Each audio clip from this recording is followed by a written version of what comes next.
Hello everyone, my name is Kadek Restu Aditya. In this video, I would like to tell and explain to you about the content and style when you do correspondence.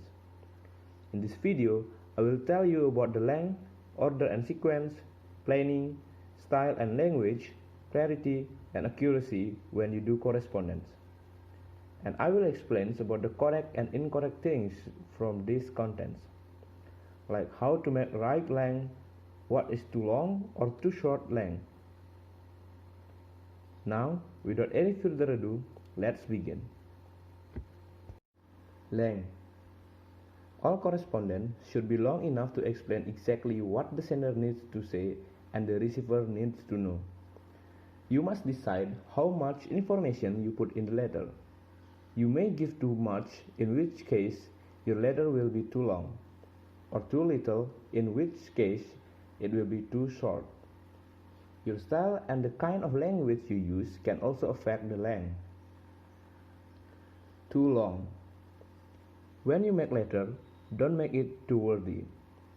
Don't put something that shouldn't be conveyed, which is something already known or aware by the receiver.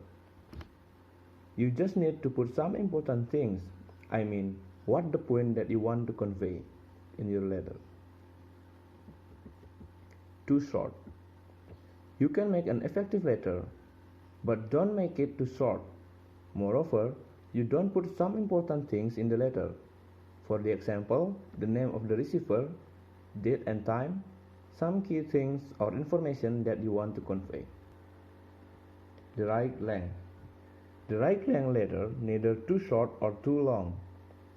It provides all the relevant information the receiver needs. And not forget to put name and also date and time. Next is order and sequence. As well as containing the right amount of information, your letter should also make all the necessary points in a logical sequence, with each idea or piece of information linking up with the previous one in a pattern that can be followed. Unclear sequence.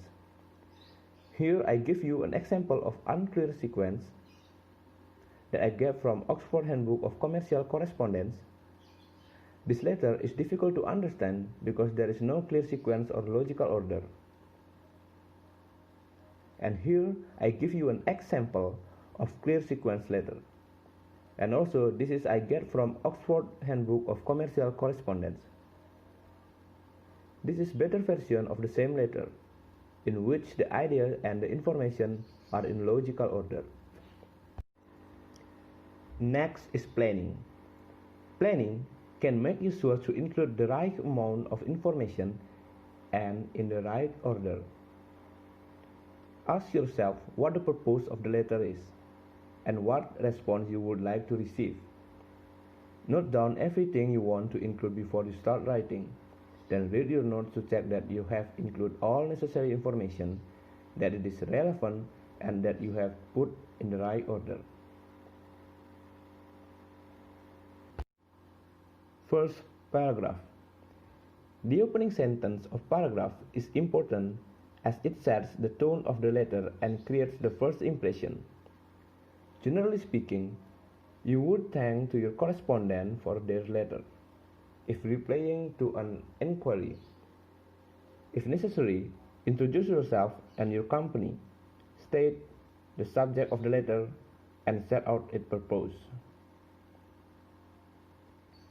Middle paragraph. The main part of your letter will concern to the points that need to be made. Answer you wish to give or question you want to ask. As this depends on the type of letter that you are writing, these topics will be dealt with in later units.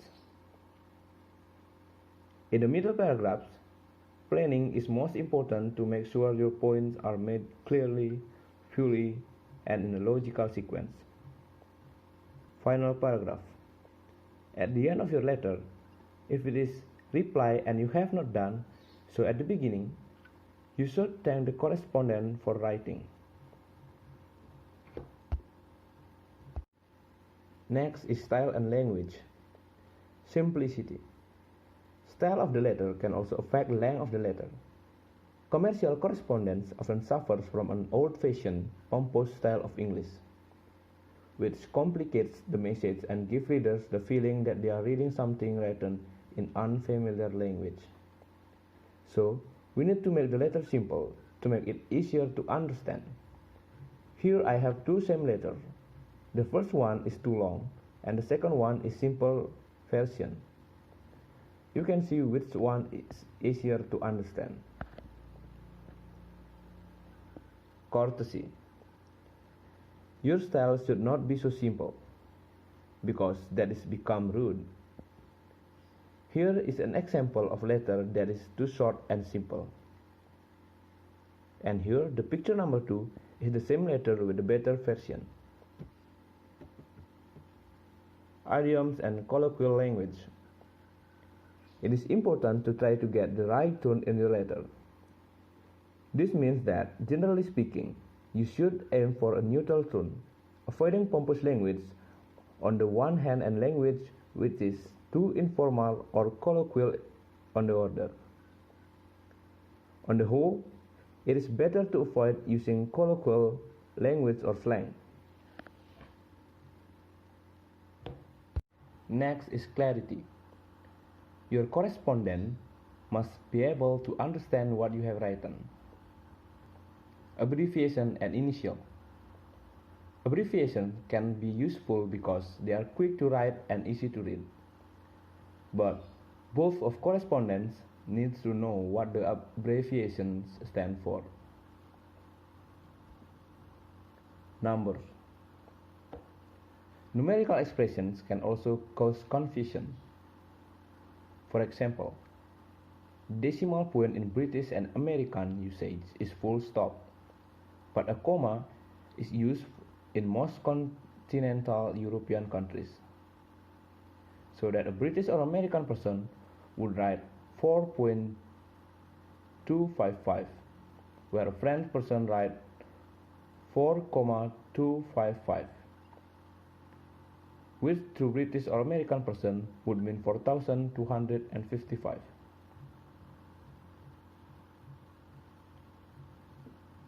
Prepositions. Special care should be taken when using prepositions. There is a big difference between the price has been increased to 450. The price has been increased by 450.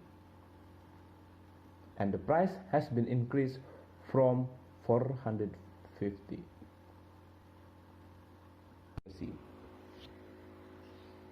Spelling.